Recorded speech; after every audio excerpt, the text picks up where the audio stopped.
Welcome to crown tasty சமையல். இப்போ நம்ம ஒரு குழம்பு ரெசிபி தாங்க செய்ய போகிறோம். காய்கறிகள்லாம் நிறைய இல்லாத சமயத்தில் ஒரே ஒரு காயை வச்சு சூப்பராக இந்த குழம்பு பண்ணிடலாம். இது சாதம் மட்டும் இல்லாமல் சப்பாத்தி, பூரி, தோசைக்கெலாம் ஒரு சூப்பர் காம்பினேஷனாக இருக்கும். ஃபர்ஸ்ட் இது செய்யறதுக்கு ஒரு அகலமான பாத்திரம், நான் கடாய் எடுத்திருக்கேன். அதில் நல்லெண்ணெய் சேர்த்துக்கலாம். குழம்பு அப்படிங்கிறதுனால நல்லெண்ணெயில் செஞ்சிங்கன்னா ரொம்பவே டேஸ்ட்டாக இருக்கும். நல்லெண்ணெய் நான் இன்னைக்கு 4 டேபிள் ஸ்பூன் அளவுக்கு சேர்க்குறேன். நீங்கள் எந்த எண்ணெய் உங்களுக்கு விருப்பமோ அதை சேர்த்துக்கோங்க. இதில் 1/2 டேபிள் ஸ்பூன் அளவுக்கு கடுகு தாளிச்சிடலாம். கடுகு நல்லா பொரியட்டும். கடுகு நல்லா பொரிஞ்ச பிறகு இதில் 2 சிட்டிகை அளவு வெந்தயம் சேர்த்துக்கிட்டா போதும். வெந்தயம் நிறைய சேர்த்துறாதீங்க, ஒரு கசப்பு தன்மை வந்துடும்.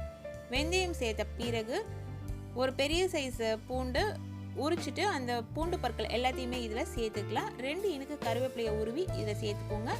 பூண்டோட ஃப்ளேவர் பிடிக்காதவங்க குறைச்சி சேர்த்துக்கோங்க. ஆனால் பூண்டோட ஃப்ளேவர் இந்த குழம்புக்கு ரொம்பவே நல்லாயிருக்கும். அதுக்கு பிறகு ஒரு மீடியம் சைஸ் வெங்காயம் நல்லா பொடியாக கட் பண்ணி எடுத்து சேர்த்துக்கோங்க. குழம்புக்கு வெங்காயம் நல்லா பொடியாக கட் பண்ணி எடுத்து சேர்த்தா நல்லாயிருக்கும். இதை நல்லா நம்ம வதக்கி விட்டுடலாம். ஒரு மிதமான தீயில வச்சு நல்லா வதக்கிடலாம். வெங்காயம் 3/4 பதத்துக்கு வதங்கி வந்த பிறகு இதில் நம்ம தக்காளி சேர்த்துக்கலாம். தக்காளி ஒரு பெரிய சைஸ் தக்காளி நல்லா பொடியாக கட் பண்ணி எடுத்து சேர்த்துக்கோங்க. தக்காளியும் நல்லா பழுத்த தக்காளியாக இருக்கட்டும், அப்போ தான் நம்மளோட குழம்பு நல்லா டேஸ்டியாக இருக்கும். தக்காளி சேர்த்துட்டு நல்லா கலந்து விட்டுட்டு லோ ஃப்ளேமில் மாற்றிட்டு தட்டு போட்டு மூடி ஒரு 2-3 நிமிஷத்துக்கு அப்படியே வச்சுருங்க. அப்போ தான் தக்காளி சீக்கிரமாக வெந்து நல்லா குழைவாக வரும். தக்காளி எந்தளவு குழைவாக வேகுதோ அந்தளவு குழம்பு நமக்கு டேஸ்ட்டாக இருக்கும். கரண்டியில் இது போல் மசிச்சு பாருங்கள். மசிச்சு பார்க்கும்பொழுது தக்காளி அப்படியே நல்லா குழைஞ்சி வரணும். இப்போ இது கரெக்டான பதத்தில் இருக்குது. இப்போ நம்ம காய் சேர்த்துக்கலாம். சேர்க்குற காய் என்னென்னு பார்த்தீங்கன்னா வாழைக்காய். ஒரே ஒரு வாழைக்காய் தான் நான் இதில் சேர்த்துருக்கேன். தோலெல்லாம் எடுத்துகிட்டு இது போல் துண்டுகளாக கட் பண்ணி எடுத்து வாழைக்காய் இதில் சேர்த்துடலாம். இந்த குழம்புக்கு தேவையான அளவு உப்பு ஒரு 3/4 டேபிள் ஸ்பூன் அளவுக்கு நான் சேர்க்குறேன். சேர்த்து இது எல்லாத்தையும் நம்ம நல்லா கலந்து விட்டுடலாம். வாழைக்காயில் இது போல் குழம்பு வச்சு சாப்பிடும்போது அது ரொம்பவே டேஸ்ட்டாக இருக்கும். இது நல்லா முற்றின வாழைக்காய், அதனால் நல்லா வேக விட போகிறேன். இலசான வாழைக்காய் இருந்ததுன்னா சீக்கிரமாகவே வெந்துடும். அதற்கேற்றாற் போல் நீங்கள் வேக வச்சு எடுத்துக்கோங்க. ஒரு தட்டு போட்டு மூடி ஒரு 3 நிமிஷத்துக்கு அப்படியே வச்சிடலாம். வாழைக்காய் அந்த எண்ணெயோடு சேர்ந்து அந்த உப்போடு சேர்ந்து நல்லா வதங்கி வரட்டும். அதற்கு பிறகு நம்ம ஓப்பன் பண்ணி கலந்து விட்டுட்டு இதற்கு தேவையான மசாலா பொருட்கள் எல்லாம் போட்டுடலாம். மஞ்சள் பொடி ஒரு 1/4 டேபிள் ஸ்பூன் அளவுக்கு சேர்த்துடலாம். குழம்பு மிளகாய் தூள் அரைச்சி வச்சுருப்போம் இல்லைங்களா, நம்ம அந்த குழம்பு மிளகாய் தூள் நான் இப்போது 5 டேபிள் ஸ்பூன் அளவுக்கு சேர்க்குறேன். காரம் உங்களுக்கு எவ்வளவு தேவைப்படுது அப்படின்றதுக்கு ஏற்றாற் போல் நீங்கள் 4 டேபிள் ஸ்பூன் கூட சேர்த்துக்கலாம். சேர்த்துட்டு நல்லா சூடாக கொதிச்சுட்டு இருக்க தண்ணியில் ஒரு 300 ml தண்ணி இதில் நம்ம சேர்த்துக்கலாம். நீங்கள் நார்மல் ரூம் டெம்பரேச்சரில் இருக்க தண்ணி சேர்க்க வேணாம். பக்கத்தில் இன்னொரு ஸ்டவ்வில் நல்லா சுட வச்சுட்டு அந்த தண்ணியை இதில் எடுத்து சேர்த்துக்கோங்க.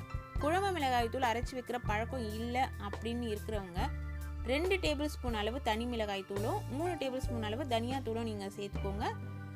சேர்த்து இது நல்ல ஹை ஃப்ளேமில் காரம் எல்லாம் நமக்கு பச்சை வாசனை போகணும். அதே சமயத்தில் வாழைக்காய் நல்லா வெந்து வரணும். அது வரைக்கும் நல்லா வேக விட்டு எடுத்துக்கலாம். வாழைக்காய் நல்லா வெந்துருச்சா அப்படின்றத செக் பண்ணிக்கோங்க. அதற்கு பிறகு தேவைப்பட்டதுன்னா தண்ணி விட்டுக்கலாம். ஆனால் நான் புளி கரைசல் இப்போ விட போகிறேன். புளி கரைசல் ஒரு சின்ன நெல்லிக்காய் அளவு புளியை தண்ணியில் ஊற வச்சு நல்லா கரைச்சி அந்த புளி கரைசலை இதில் சேர்த்துக்கிறேன். குழம்போட திக்னஸ் எந்த அளவு வேணும்னு நீங்கள் நினைக்கிறீங்களோ அதற்கேற்றாற் போல் தண்ணியோட அளவை கூடுதலாகவோ இல்லை குறைவாகவோ சேர்த்துக்கலாம். இப்போது ஒரு 4 நிமிஷம் ஆகுது புளி கரைசல் சேர்த்துட்டு மேலே எல்லாம் நல்லா எண்ணெய் பிரிஞ்சு வருது பாருங்கள். அந்த ஸ்டேஜ் வரைக்கும் நம்ம இதை நல்லா கொதிக்க விடலாம். நல்லா கொதிச்சு எண்ணெய் பிரிஞ்சு வருது அப்படிங்கிற சமயத்தில் 1/2 டேபிள் ஸ்பூன் அளவுக்கு நெய் இதில் சேர்த்துக்கோங்க. நெய் வாசனை பிடிக்காதவங்க ஸ்கிப் பண்ணிவிடுங்க. ஆனால் நெய் சேர்த்திங்கன்னா ரொம்பவே நல்லாயிருக்கும் இந்த குழம்பு. நெய் சேர்த்து அது நல்லா உருகின பிறகு ஒரு 2 நிமிஷம் கழித்து ஸ்டவ்வை நம்ம சுவிட்ச் ஆஃப் பண்ணிவிட்டு இதை சர்விங் பவுலில் சேஞ்ச் பண்ணிடலாங்க. ரொம்ப சூப்பராக இருக்கும் இந்த வாழைக்காய் குழம்பு. நீங்களும் உங்கள் வீட்டில் ட்ரை பண்ணி பாருங்கள். என்ன குழம்பு வைக்கிறது அப்படின்னு யோசனையாக இருக்குது, வாழைக்காய் மட்டும் தான் இருக்குது அப்படிங்கிற சமயத்தில் சட்டுன்னு வைக்கக்கூடிய ஒரு ரெசிபி தான் இது. இந்த ரெசிபி உங்களுக்கு பிடிச்சிருந்துன்னா வீடியோ ஒரு லைக் பண்ணுங்கள்.